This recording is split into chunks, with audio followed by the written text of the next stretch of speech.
Who's the leader of the club that's made for you and me? MickeyMemorial. Hey there, hi there, ho there, you're as welcome as can be.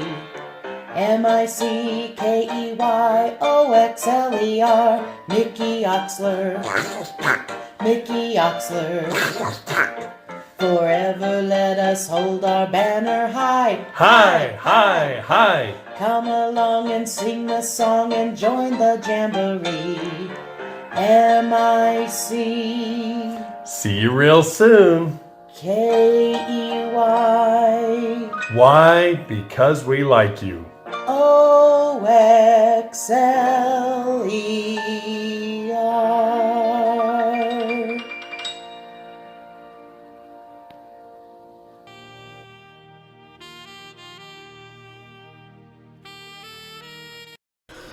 Well, my favorite Mickey story is the time Jerry and I rigged a microphone in Mickey and Pat's bedroom so we could listen to their conversations. I had come across an old public address amplifier from Uncle Chuck from the old hardware store down on Warnell. And I was playing with it, and I thought for a minute, there might be a way I could use this to bug Mickey's room.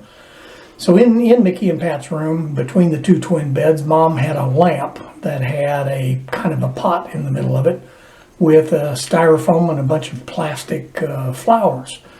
So I was able to take the styrofoam, pick it up, and gouge out an area on the bottom and mount a small speaker. Then ran a wire outside the window into our bedroom, hooked it up to the amplifier, and the amplifier then up to a speaker. And so for about a week, Jerry and I were listening to Mickey and Pat talk bad about Mom and Dad and everything else that was going on. So then we had this idea that we could reverse that around and maybe turn use the speaker to say things, maybe scare them. So we did that, and then I'd hooked up a microphone, and I kind of went, ooh, Mickey and Pat. Well, then we reversed it real quick, and we could listen to them, and they were scared, like, what's that?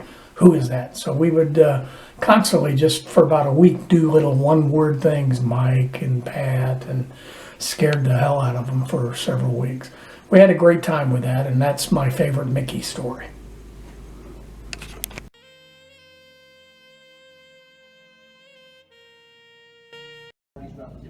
My best friend since high school has been Mary Oxler. Over all these years, I've wondered how she could be so normal and her brothers, well, not so much. I remember the first time Mary invited me over to the Red Barn for dinner.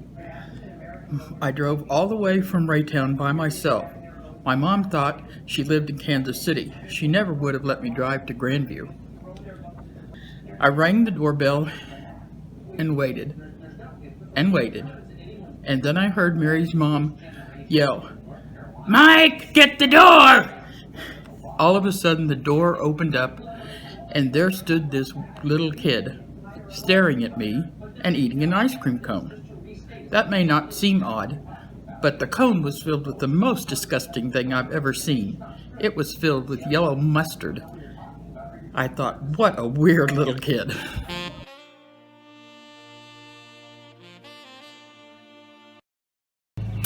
I have so many memorable moments with Mickey, and growing up with four brothers, it's hard to pick my favorite. There was the getting chalk out of the hall at the Red Barn, cutting the drywall. There was engraving his name in the dining room table. There was shaving his eyebrows off. But my all-time favorite is the chicken up the sweeper story.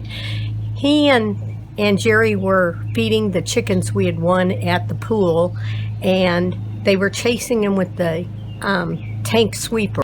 And unfortunately, instead of sucking up the seed, they sucked up the chicken. And of course, according to Jerry, it was Mickey's chicken. That's probably my favorite.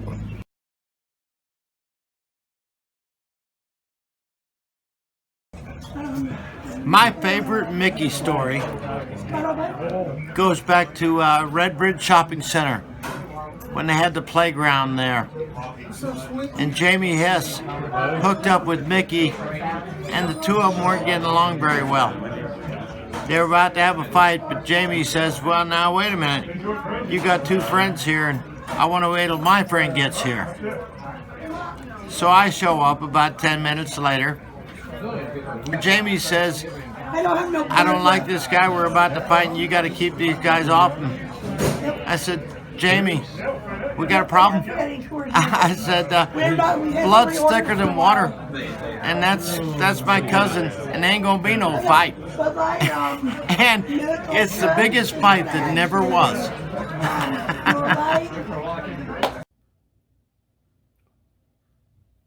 Belton firemen look at the remains of a Ranchero truck which was involved in an apparent one-vehicle crash early last Wednesday morning at County Line and 71 Highway. The driver, Michael Oxler, 23, of Springdale Lake in Cass County, was pulled from the fiery wreckage just moments before by a Grandview patrolman, Jerry King.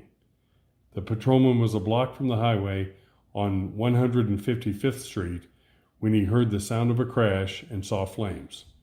He rushed to the scene and pulled Oxler out just as another explosion happened.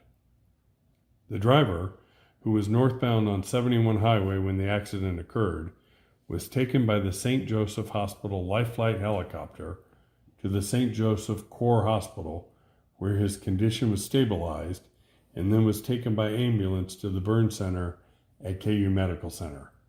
He was listed in critical condition yesterday with second and third degree burns over 30% of his body and a broken right arm. Oxler is the son of Mr. and Mrs. Gus Oxler, part owners of the Cy Young hardware store in Grandview, where he is employed. Patrolman King was not injured in the rescue. Go ahead, Ms. Hart. Okay, story about how Mikey and I actually got together. We're celebrating my daughter Melissa's 21st birthday. Once to her chagrin, after we worked out and became a couple, he called her every year on her birthday and said, "Happy anniversary." And she had certain words to say, but she was happy for us. Love you, Mikey.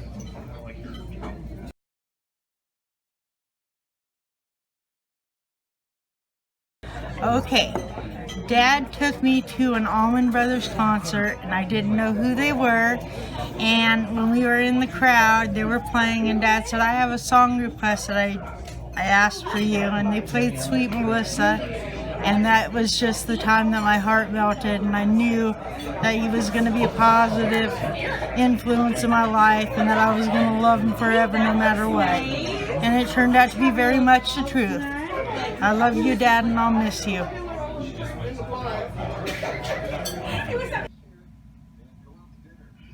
Well, folks, thanks for stopping by or tuning in.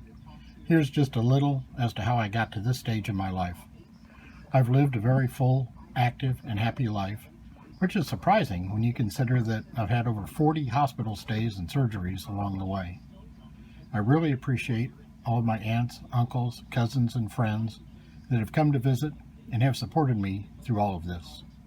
Now, on to the real reason for this note. The last 21 years of my life have been the happiest because of Mel and our kids. They have accepted me with all my shortcomings and faults and loved me unconditionally, and I hope I've been worthy of your love and support. And thanks for the grandkids.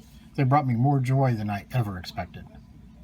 Mom, I've loved you for 63 years, and I can't imagine what the last 40 years would have been like without you and Gussie. Don't worry about Gussie. I'll keep him riled up until you join us, but take your time. Love, Mike.